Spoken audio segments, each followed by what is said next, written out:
Welcome to this edition of Comfort Foods. We are here at the Spirit Tree Estate Cidery. Let's go on in. I have to tell you, it smells absolutely delicious.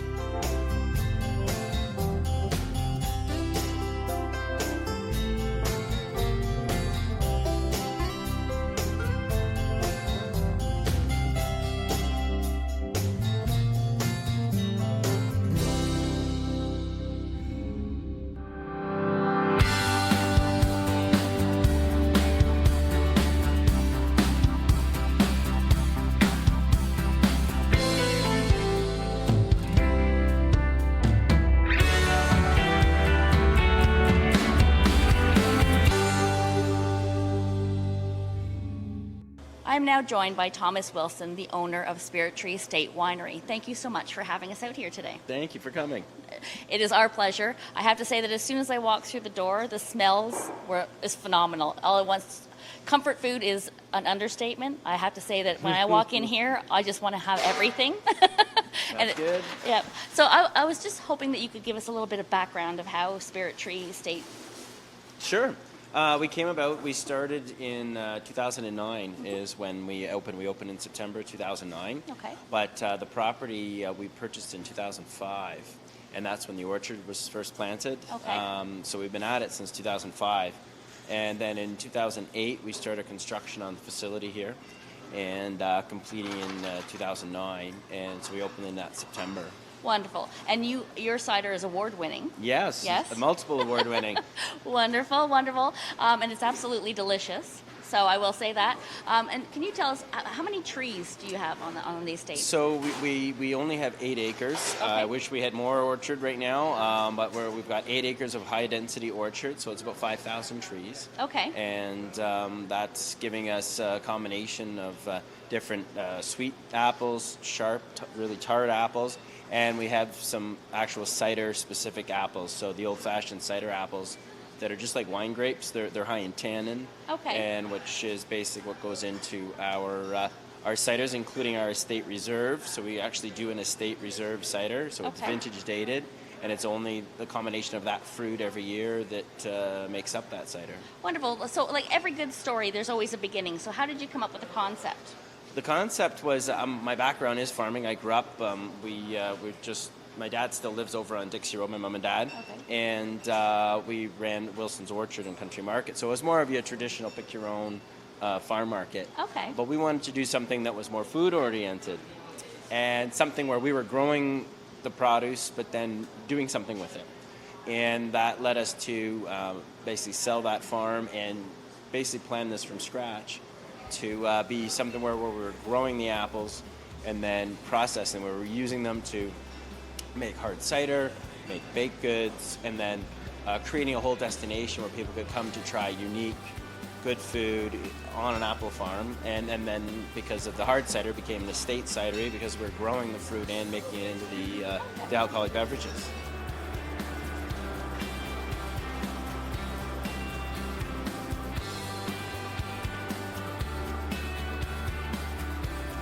So could you tell us about how cider is actually made? Sure. So here at the cidery, we have the fruit we take off the trees, and then it comes in these large bins that hold about 800 pounds of apples. Wow. And that goes right into our big cold storage. So we actually have a big room in behind this building that holds about 300 bins of apples. Wow. And from there, the apples, once refrigerated, go into the press room, and where the apples are ground. They're washed and sorted, then they're ground up into almost like a raw applesauce. Okay. And then that material is pumped into the press, where hydraulic rams extract all the juice. So it's all squeezed to remove all the juice from the apple, and then the juice is either stays upstairs to be filtered and then bottled as the fresh sweet cider. Okay. Or from press, it goes downstairs to the cellar, okay, where it's fermented.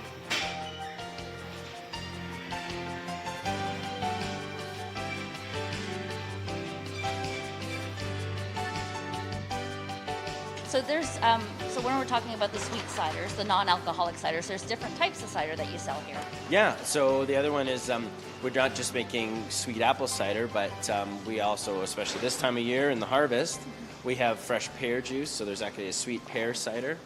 And we actually grow crab apples here too. Okay. And we actually make a limited edition crab apple cider. Wonderful. I think I'm taking one of those home with me today for Yeah. sure. Now, the crab apple cider, is it more tart than a regular cider? Very tart. It's Okay. it's the best way to describe it is it's cranberry juice out of apples. It's Wonderful. the same color, and it's just as sharp as cranberry juice. So when we're talking about the hard cider, the alcoholic cider, how many different types of cider do you have for those? Oh, we currently have 5 that are our main styles of cider, but basically we're like a craft brewery, so we're constantly experimenting. We do seasonals, Okay. so we're launching our pumpkin cider next week, Wow, pumpkin and cider. and then we're working on our crab apple cider. So we actually make a rosé cider out of those crab apples. Oh, okay. And then we have our winter bliss, which is our winter seasonal. So we're constantly having our seasonal ciders as well as our main ciders. So you came from a farm, but what I'm curious is, so how did you learn the process of creating cider? We when we came up with this idea, we realized this was pretty extreme, and then we'd better do some background education. So what we did was, my wife and I went to the George Brown College to study pastry production. Okay. And that got us really into doing this kind of production. So then we went to the Cordon Bleu in Ottawa and studied pastry there. Wonderful. Then, we kept going. Uh-oh. This became a little theme of ours. We would do these vacation education. So we went to the Cordon Bleu in Paris and studied artisan bread. When I went to Paris, I have to say, you were talking about bread now. Yeah. When I went to Paris, everybody ate bread. And the bread that is there is something that you've never tasted until you come here and find out how good the bread is. Because everybody had a baguette in their back pocket. Yeah. They were bicycling home when I was in Paris. It's phenomenal. So that is wonderful that you went all that way to learn how to do it and to do it properly. Do it right. Absolutely. So I need to know, Spirit Tree, where did that name come from? So the name itself, because cider is this, it's an anomaly because it's this cool new drink. It's hip. It's what all the millennials are drinking, and yet it's this drink of old. It's not like it's some new drink. So we wanted to embrace the history of cider, and that's included in our name. So in the old days, in the Victorian times, there was a festival called the Wassailing Festival, which was during the winter solstice, so the longest night in January. And it was where it was a big celebration. It was a big party. Always good for a party, yeah. And so everyone was drinking cider. And then they would actually go outside at night and they would actually gather around a tree. And they would sing these wassailing songs. And they're like hymns. And to give back to the tree, give thanks for the good cider and the good harvest. Okay. And then they would spill some cider on the tree again to give back to the tree. And then they would make all this noise. And the idea was, the noise was to chase all the bad spirits out of the orchard, Okay. to bless the orchard and to make sure it was going to have another good harvest. And then a child would climb up in one of the trees with some bread they'd soaked in cider and place it in the tree. And the idea was that then birds over the next few days would come to feed on that bread. And the idea was the birds would be bringing good spirits to the orchard to once again bless the orchard and ensure a good harvest. So it was all about the spirits in the trees was the whole concept. So we named our place Spirit Tree. That is up. So I have to ask, did you ever try doing this ceremony? We actually do it every year. Do you? Oh my Yes. gosh. So the Family Day long weekend in February, we actually have a wassailing festival, and it's family oriented. Okay. So all day long, we have actually the Orange Morris dancers from Orangeville, and they lead these English dances, and then they lead these processions out into the orchard where we do a full wassailing of the orchard. That has got to be something to see. I have to bring my family out to that this time. And Family Day in February. February. Wonderful. So it's usually the second weekend in February. Wonderful. So you do a multitude of things here. Yes. You have the bistro here as well. Yes. That serves, and we were speaking with Nelson. yes, and he was telling us about how the menu changes and all that sort of thing. So, do you work closely with the chefs to come up with a menu, or is that something that they do to put their little twist on how it is? I let them have pretty free reign. When we opened, I used to run the kitchen fully. Okay. So not only was I the cider maker, but I was also the baker and the chef. I'm trying to keep it simple, so I'm trying to focus on the cider making and managing the operation. So I still work with them a little bit. Sometimes if I'm buying produce, I'll let Nelson know I found something cool and just bring it to the kitchen, and it's up to them to do something with it. Wonderful. And so how many types of bread do you have here for sale? Oh, that's another one. Depending on the day, we can have anywhere between 6 to up to probably 15 types of bread. And it's all naturally made, so it's all sourdough based. Okay. So it's all wild natural starters, and then it's stone ground flours, water, and salt. Wow. Nothing else. Nothing else. So it's the best kind of bread that you can have. That's right. Because not only is it delicious, it's actually good for you. Good for you. It doesn't There have you all go. those chemicals and horrible things in it. Yes, So. no fats, no sugars, just the real deal. And then wood-fired baked. So we do need to tell everybody when they can come here, because Sure. everybody should be coming here very soon.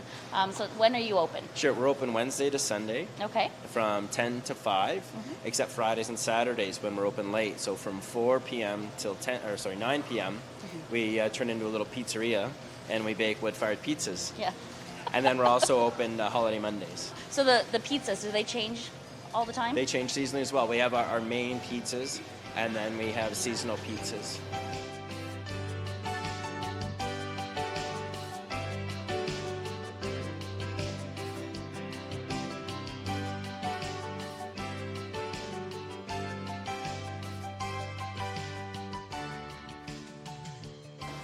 So why don't you tell us about your wood fire oven that you have here? Sure. So when we decided we were going to do artisan bread, the only way to make artisan bread is out of a wood-fired oven. So we went to San Francisco, to the San Francisco Baking Institute, where we trained in baking with a wood-fired oven. So you've gone all over the world We've to learn been all over these, the world yes? learning these things. Wonderful. Because it is a lost skill. It is, let me tell you, it's not the easiest thing. And bakers that have come here to work here have found that this is a whole new way of baking they have to learn. Because you're working with a live fire. Right. So the oven's, we call it the beast. It has its temperament, so every day it's a little different. Okay. And so as a baker, that's really hard to work with because the oven's going to be different every day. So what we did was, while we were in San Francisco, we went to visit a gentleman named Alan Scott, and he designs these styles of ovens. And we bought plans from him to build the oven you see here today. Right. So you built the oven from We scratch. built it from scratch. We hired some local masons, and I worked with them, and we built this oven here. And yeah, it's basically it's just normal bricks and mortar from actually it was from Orangeville Building Supply. Okay. So local supplier gave us all the bricks and mortar, and then it was the plans that gave us the creation of the oven. Wonderful. And yeah, it's 40 square feet on the inside, so it's 8 feet deep by 5. Wow. It That's holds a lot of bread. It holds 40 loaves at a shot. Okay. And it takes about $8 of firewood. So it takes about 4 hours. So we start 4 a.m. in the morning. Wow. We fire for about 4 hours, and then the oven's at temperature. We clean it out, and the oven is now on for the day. Okay. There's no on-off switch on this. Right. It's like a thermal battery. So it's stored all this heat energy, and it's now on all day long. That's phenomenal. So you're cooking the breads in there, the pizzas in there, and from when I was speaking with Nelson, apparently you were cooking some steak in there as well. Yeah, so we can yeah. roast meats and then do the breads, and then later on in the day as the temperature's coming down, so we start at high temperature, and that's the only difference is the oven's coming down as the day goes. Okay. So depending on the temperature, then we can start cooking the pies and pastries. Towards the end of the day, then we'll start roasting vegetables, crostini, because the oven's always on. You don't want Right. to waste that heat. Absolutely, absolutely. Well, that is a lot of food that you're cooking in that oven that it sounds absolutely delicious.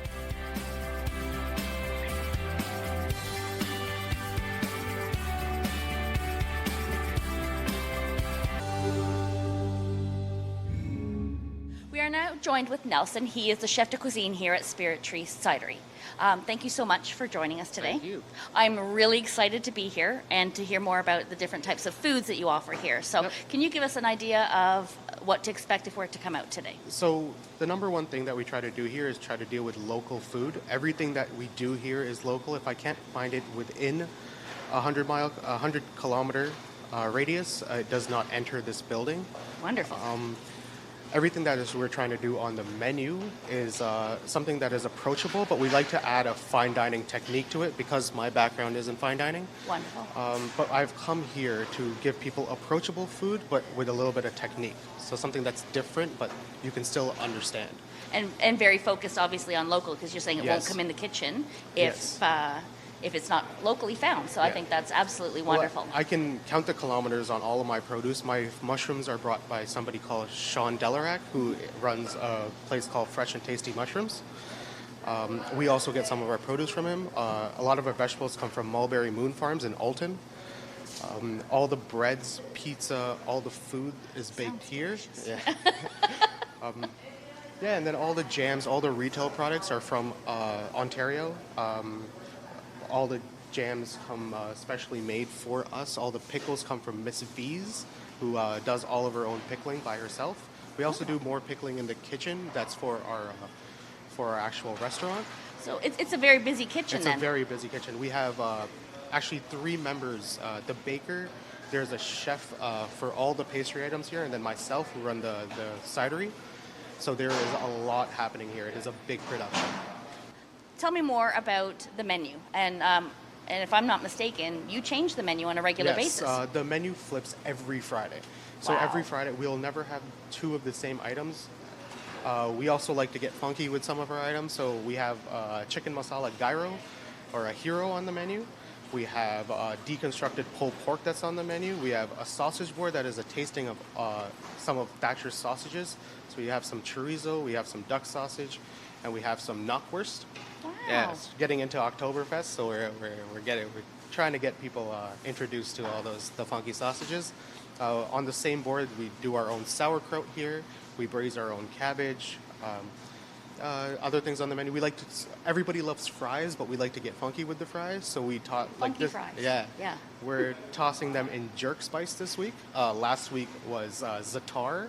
Wow. Yeah, the week before that was straight barbecue. We also like to mess around with barbecue because we have the wood oven. So we smoke everything in the wood oven. As I was telling you before, we did a lunch for La Carnita, and when we roasted everything was done in the wood oven. They did beef in the wood oven. So Does we that do- not yeah. sound absolutely delicious? I have to say that when I'm all done interviewing, I think I have to sit down and try some of this For awesome sure. food. Yeah.